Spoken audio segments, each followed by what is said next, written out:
इसी माई का लाल यहाँ पर आता है। माँ का नाम या हमारी बहनों का अपमान करने का काम किसने किया है? इसी डिबेट पे, इस टीवी चैनलों पे एक बीजेपी के प्रवक्ता ने माँ की गाली दी, लेकिन आज तक वो प्रवक्ता के बारे में बोला गया और लगातार पर्सनल अटैक देखने को मिलते हैं जब से भारतीय जनता पार्टी की सरकार आई हो। इसी यहीं पे बहनों को घसीटा गया था, पहलवान बहनों को घसीटा गया था, लेकिन उस पर कोई आवाज नहीं। अभी तो आपने देखा होगा कि भाषा के इस तरीके के स्तर को इस्तेमाल करें, किसी माई का लाल यहाँ पर आकर बैठ जाए। चलिए शुरू करते हैं। किसने शुरुआत की है? माँ का नाम या हमारी बहनों का अपमान करने का काम किसने किया है? इसी डिबेट पे, इस टीवी चैनलों पे एक बीजेपी के प्रवक्ता ने माँ की गाली दी, लेकिन आज तक वो प्रवक्ता आज भी है।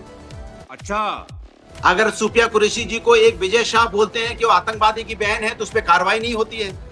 एक जाखड़ा साहब है, कहते हैं 26 बहनों का जिनका सिंदूर उजड़ गया उनमें वीरांगना का भाव नहीं था, कोई कार्रवाई नहीं हुई। मैं आपसे पूछना चाहता हूँ, और जिस तरह से मंचों से लगातार कांग्रेस के नेताओं के बारे में बोला गया और लगातार पर्सनल अटैक देखने को मिलते हैं जब से भारतीय जनता पार्टी की सरकार आई हो। इसी यहीं पे बहनों को घसीटा गया था, पहलवान बहनों को घसीटा गया था, लेकिन उस पर कोई आवाज, सन्नाटा छा गया था। जब देश के प्रधानमंत्री जी की माँ को कोई गाली देगा तो हम उसका विरोध करते हैं। कोई गाली नहीं देना चाहिए, उसको कड़ी से कड़ी सजा मिलनी चाहिए। ये बड़ी अच्छी बात कही आप।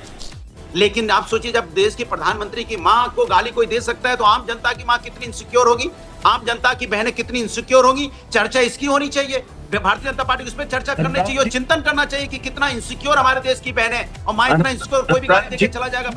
आप समझ नहीं पा रहे हैं। राजनीति थोड़ी करनी है, उसको सजा देनी है जो इस तरह का काम कर रहा है, चाहे भारतीय जनता पार्टी को, चाहे किसी भी दल का हो, चाहे या विपक्ष के दल का क्यों ना हो। अगर कोई माँ बहन के बारे में गलत शब्द बोलेगा उसे कड़ी से कड़ी उसके ऊपर कार्रवाई होनी चाहिए। लेकिन वो भारतीय जनता पार्टी के लिए भी यही बात साबित लागू होती है। ये नहीं कि भारतीय जनता पार्टी का नेता कुछ ही बोल देगा माँ बहन के बारे में, उसके लिए कोई नहीं। लेकिन विपक्ष का नेता से अगर गलती से कुछ निकला तो उसको भी सजा मिलनी चाहिए, गलती इसमें होनी नहीं चाहिए। लेकिन सवाल ये है, हर चीज में राजनीति लेके आ जाना, ये बात तो सही है। ये ठीक नहीं है। मैं कहता हूँ एआई जनरेटेड वीडियो का मैं कतई समर्थक नहीं हूँ, व्यक्तिगत रूप से, और मैं समर्थन करता भी नहीं हूँ।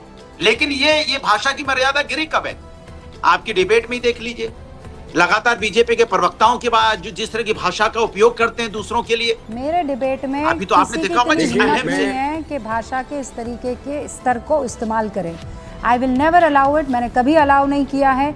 कोई अपनी मर्यादा नहीं लांघ सकता है, और शर्म करो शर्म। और कोई भी हो, वो किसी माई का लाल यहाँ पर आकर बैठ जाए। अगर तो भाषा की मर्यादा मुझे नहीं, मैं आपको विपक्ष को भी बोलने का मौका मिले। तो अभी कितने टाइम से बोल रहे हैं भैया? एक आदमी इतनी देर से कंचना जी बोल रही है, इतनी देर से आप बोल रहे हैं, किसी ने आपको जो है, हम लोग आपस में काउंटर कर सकते हैं, लेकिन मैंने कभी किसी को ना बोलने दिया हो ऐसा आप मेरे ऊपर फिर आरोप मत लगाइए। झूठ बोल रहा है। ठीक है, 40 सेकंड नहीं, आप देखिए कितना मिनट आप बोले हैं, कितना मिनट बोले हैं आप देख लीजिए, कितना मिनट बोले हैं आप देख लीजिए। सत्य प्रकाश जी, आखिरी 20 सेकंड। देखिए, मैं अनुराग जी की बात से सहमत हूँ, और अब ये कौन है बे? मुझे अच्छा लगा कि अनुराग जी ने आगे बढ़कर कहा कि किसी भी बेटी और माँ के प्रति कोई अपशब्द का इस्तेमाल नहीं होना चाहिए। वो मुलायम सिंह जी की उस धारा को भी आगे बढ़े जिसमें मुलायम सिंह जी ने कहा था लड़के हैं, गलती हो जाती है बलात्कार पर। तुम्हें शर्म है कुछ? अब महिला आरक्षण पे कहा था कि महिलाएं चुनते जाएंगी तो लड़के सीटी बजाएंगे। ये दो तो मैंने देखा है। तो मैं अनुराग जी को बहुत थैंक यू देता हूँ, बहुत अच्छे प्रवक्ता हैं।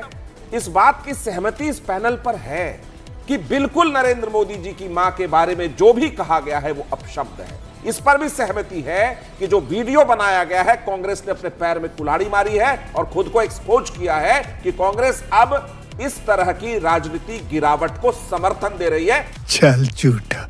क्योंकि पवन खेड़ा ने स्पष्ट कहा इसमें गलत क्या है।